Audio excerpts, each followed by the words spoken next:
मेहनत की ताकत सबसे बड़ी ताकत है।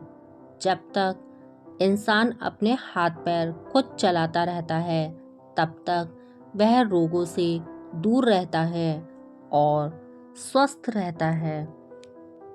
किसी नगर में एक सेठ रहते थे। उनके पास अपार संपत्ति थी, लंबी चौड़ी हवेली थी, ढेर सारे नौकर चाकर थे, भरा पूरा परिवार था। उनके जीवन में सभी तरह के सुख थे, लेकिन एक दुख भी था। सेठ को रात में नींद नहीं आती थी। कभी कभी आंख लग भी जाती तो सेठ को बहुत भयंकर सपने आते, जिससे उसे बड़ी बेचैनी रहती। नींद न आने का उसने बहुत इलाज कराया, लेकिन नींद का रोग घटने की बजाय बढ़ता ही जा रहा था। एक दिन उस नगर में एक साधु आए।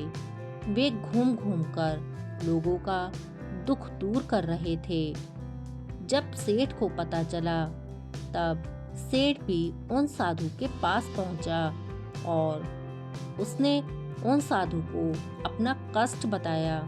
सेठ बोले, महाराज, जैसे भी हो मेरा कष्ट दूर कर दीजिए।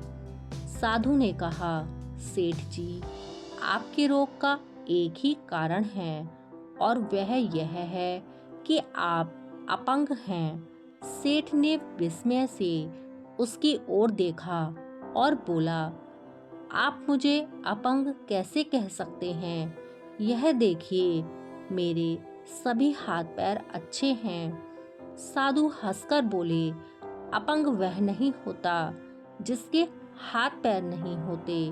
वास्तव में अपंग वह है जो हाथ पैर होते हुए भी उनका सही इस्तेमाल नहीं करता। बताओ, तुम अपने शरीर से क्या काम करते हो? कितना काम करते हो? कितने समय काम करते हो? सेठ क्या जवाब देता? वह तो हर छोटे बड़े काम के लिए अपने नौकरों पर ही निर्भर रहता था। साधु ने कहा, अगर तुम नींद के रोग से बचना चाहते हो, मुक्त होना चाहते हो, तो अपने इन हाथ पैरों से इतनी मेहनत करो कि दिन भर थककर चूर हो जाओ। मेहनत की ताकत तुम्हारी बीमारी को 2 दिन में ठीक कर देगी। सेठ ने साधु की बात पर ध्यान दिया और वैसे ही किया। अब वह दिन रात मेहनत करने लगा।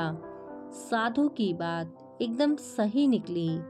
दूसरे दिन सेठ को इतनी नींद आई कि वह चकित ही रह गया। उसने साधु के प्रति आभार प्रकट किया।